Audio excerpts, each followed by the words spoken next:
आप सबको जय मसीह की। और मैं फिर से एक बार आप सबों का स्वागत West Coast district Facebook council page में स्वागत करता हूं। और मैं आशा रखता हूं कि आप सब लोग भले चंगे होंगे। आइए प्रभु के लोगों, अगले 10 मिनट हम परमेश्वर के वचन की मनादी करें। लूका रचित सुसमाचार उसका 17 अध्याय और उसका 32 वचन, gospel of Luke chapter 17 and verse 32, उसमें इस प्रकार से लिखा है, लूत की पत्नी को स्मरण रखो। लूत की पत्नी को स्मरण रखो। आज की सुबह हम लूत की पत्नी के बारे में कुछ बातों को सीखेंगे। याद रखिए, जब ये परमेश्वर प्रभु यीशु मसीह ने जब इस शब्द को कहा, इस वचन को जब हमने पढ़ा है, तो प्रभु यीशु मसीह परमेश्वर के राज्य के आगमन के बारे में हमें बता रहे हैं। या प्रभु यीशु मसीह अपने चेलों को किस प्रकार से प्रभु के दोबारा आगमन होगा, उसके राज्य का किस प्रकार से आगमन होगा, क्या क्या बातें वहां पर होंगी, तो उन सारे चिन्हों को प्रभु यीशु मसीह अपने चेलों को बता रहे हैं। तो उसी वक्त प्रभु यीशु मसीह यहाँ पर एक स्त्री के बारे में बताता है जो है लूत की पत्नी। तो लूत की पत्नी से कुछ बातों को आज की सुबह हम देखेंगे। तो इसके लिए हम जाएंगे उत्पत्ति की किताब, उसका 19 अध्याय और उसका 26 वचन। Book of Genesis chapter 19 and verse 26, उसमें इस प्रकार से लिखा है, लूत की पत्नी ने जो उसके पीछे थी दृष्टि फेर के पीछे की ओर देखा और वह नमक का खंभा बन गई। प्रभु के लोगों, किसी भी व्यक्ति को अगर हमें याद रखना है या किसी भी व्यक्ति को अगर हम अपने जीवन में फॉलो करना चाहते हैं, तो अगर उस व्यक्ति ने कुछ अच्छी बातों को किया है तो हम हमेशा चाहेंगे कि हम उस व्यक्ति के समान कार्य को करें ताकि हम भी उनके समान बनने वाले हो जाए। या वो व्यक्ति अगर कुछ ऐसी गलत चीज़ों को, गलत बातों को करता है तो हम भी ध्यान रखेंगे कि मुझे उस व्यक्ति के जैसे नहीं बनना। तो जब लूत की पत्नी के बारे में हम देखते हैं, जैसे कि हम सबको पता है कि किस प्रकार से परमेश्वर जो है यहाँ पर दूत को भेजकर जो है लूत के परिवार को बचाना चाहता है और सदोम का विनाश करना चाहता है। तो परमेश्वर का वचन कहता है कि परमेश्वर जो लूत के परिवार के ऊपर उसने अपना अनुग्रह जो है वो बनाकर रखा था।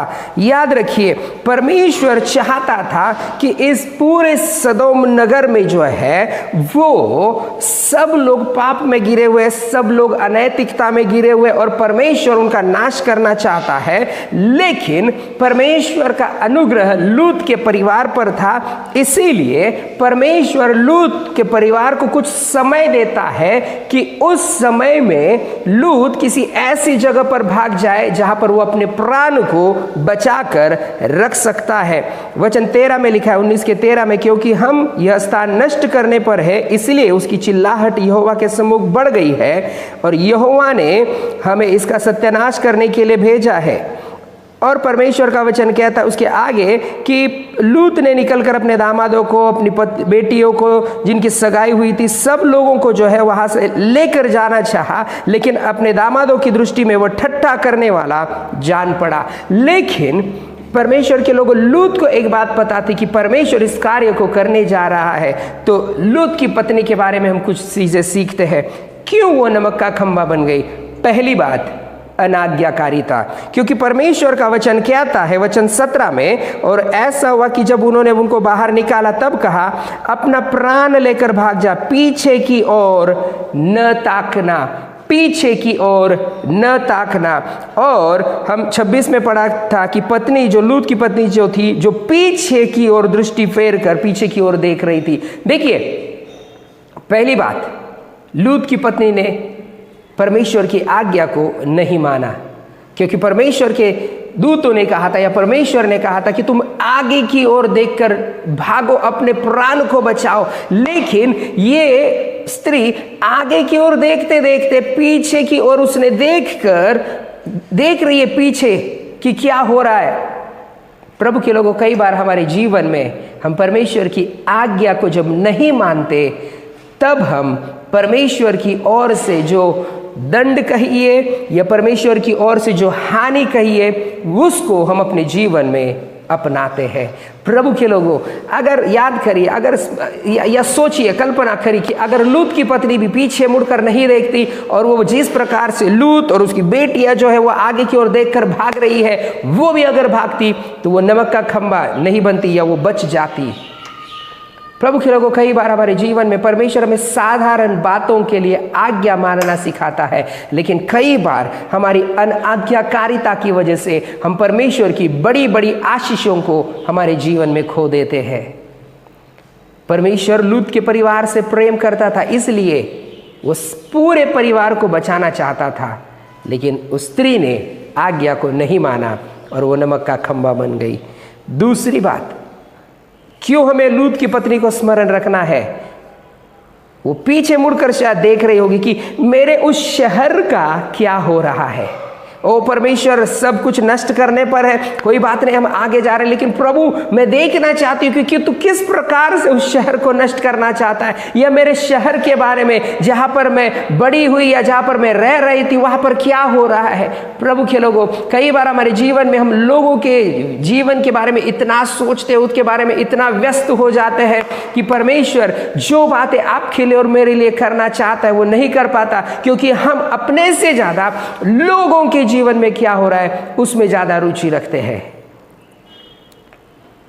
लूत की पत्नी, परमेश्वर की एक बड़ी योजना लूत के परिवार के लिए थी, लेकिन वो देखना चाहती थी कि मेरे इस शहर का, इस नगर का क्या हो रहा है, किस प्रकार से शायद वो लोग मरने जा रहे हैं, किस प्रकार से परमेश्वर जो है इस नगर को नष्ट करने जा रहा है, उसको मैं देखना चाहती हूँ। मैं अपने आंखों से लाइव जो है वो देखना चाहती हूँ, लेकिन वो अपनी आशीष को वहाँ पर भूल गई। याद रखिए प्रभु के लोगों, हमें लोगों के बारे में इतना भी नहीं सोचना, जो परमेश्वर की आशीष परमेश्वर आज आपके जीवन में देने जा रहा है उसको हम भूल जाए। या कई बार हम इतना अपने दुख के बारे में या इतना हम सोचते हैं कि आज मेरे पास कुछ नहीं है, लेकिन प्रभु के लोगों हम ये बात सोचे कि हमारे पास जीवन परमेश्वर ने दिया है, उस जीवन का हम आनंद उठाए। परमेश्वर के लिए हम कई बार हम कहते हैं कि प्रभु मेरे पास ये नहीं है, प्रभु मेरे पास वो नहीं है। प्रभु के लोगों, आपके पास अगर सर्वोत्तम अगर चीज अगर कोई है, वो है आपका जीवन, जो परमेश्वर ने आपके लिए और मेरे लिए दिया है। आपका जीवन ही सबसे अनमोल परमेश्वर की ओर से दिया हुआ तोहफा है, और वही परमेश्वर चाहता है कि आप और मैं उसको बचाने वाले हो जाए। प्रभु के लोगों, कई बार हमारे जीवन में हम इतना व्यस्त हो जाते हैं, या कई बार हम परमेश्वर से इतना दूर हो जाते हैं, और परमेश्वर ने जो जीवन आपके लिए और मेरे लिए दिया है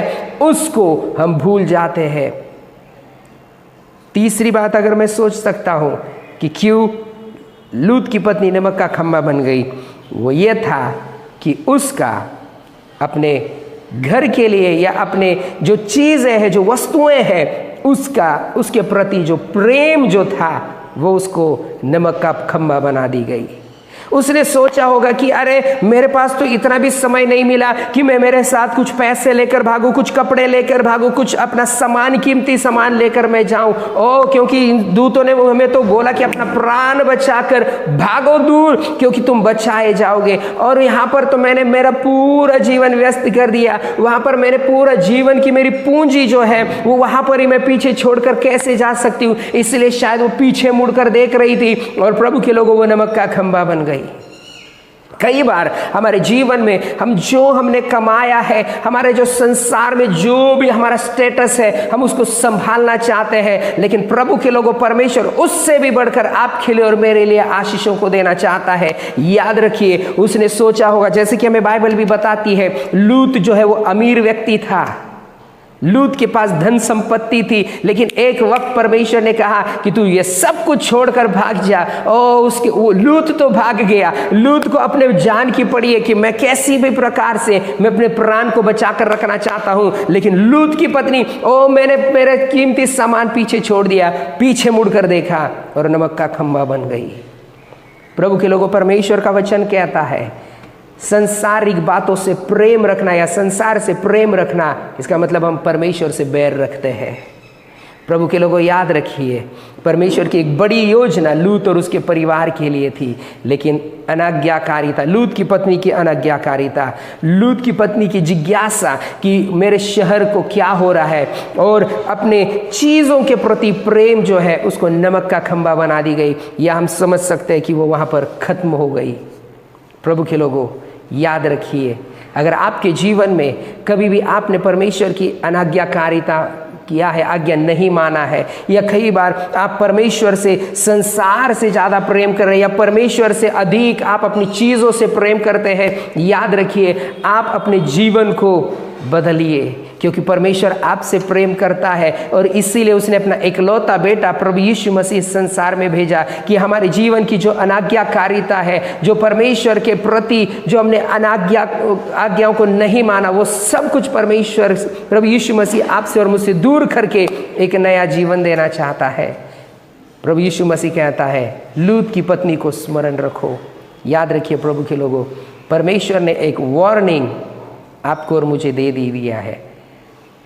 जब हम परमेश्वर की आज्ञा को मानेंगे, इस संसार से या इस संसार की वस्तुओं से प्रेम नहीं रखेंगे, क्योंकि हमें पता है कि हम कुछ ही समय के लिए इस संसार में है। हमारा असली संसार, हमारा असली जो जगह जो है वो है परमेश्वर की उपस्थिति स्वर्ग में। परमेश्वर चाहता है आप और मैं वहाँ पर अनंत काल के लिए रहे, और उसका एक ही मात्र मार्ग है, वो है प्रभु यीशु मसीह। जिस दिन आप अपने जीवन में प्रभु यीशु मसीह को अपनाओगे, जिस दिन आप प्रभु यीशु मसीह को अपना जीवन पूरी रीति से समर्पण करेंगे, प्रभु यीशु मसीह कहता है मार्ग, सत्य और मैं जीवन मैं ही हूँ, वो आपको स्वर्ग में लेकर जाएगा। अगर आज तक आपने अपने जीवन में प्रभु यीशु मसीह पर विश्वास नहीं किया है, अपना जीवन प्रभु यीशु मसीह को नहीं दिया है, इस दिन से बढ़कर और दूसरा दिन नहीं हो सकता कि आप अपना जीवन प्रभु यीशु मसीह को दे और उस स्वर्ग के राज्य के भागी हो। प्रभु इस वचन के द्वारा आप सबको आशीषित करे। आइए हम प्रार्थना करेंगे। अनुग्रहकारी जीवित परमेश्वर पिता, हम धन्यवाद देते हैं। लूत की पत्नी से 3 बातों को हमने सीखा। परमेश्वर, हमारे जीवन में हम अनाज्ञाकारिता नहीं होना है प्रभु जी, हमें इस संसार से प्रेम नहीं रखना है, संसारिक बातों से हमें प्रेम नहीं रखना है परमेश्वर। लेकिन प्रभु आप हमें सहायता करिए कि हम अपनी आज्ञाओं को मानकर आगे बढ़ने वाले हो जाए। जितने भी प्रियजन अपने जन्म दिवस को मना रहे, शादी की सालगिरह को मना रहे हैं, उन सबों को आप आशीषित करिए, हर एक श्रोतागण को आप आशीषित करिए। धन्यवाद देते, प्रार्थना सुना, उत्तर दिया, प्रभु यीशु मसीह के नाम से मांगते हैं, सुन और ग्रहण कर पिता। आमीन, आमीन, आमीन। सबको जय मसीह की। प्रभु सबको आशीषित करे।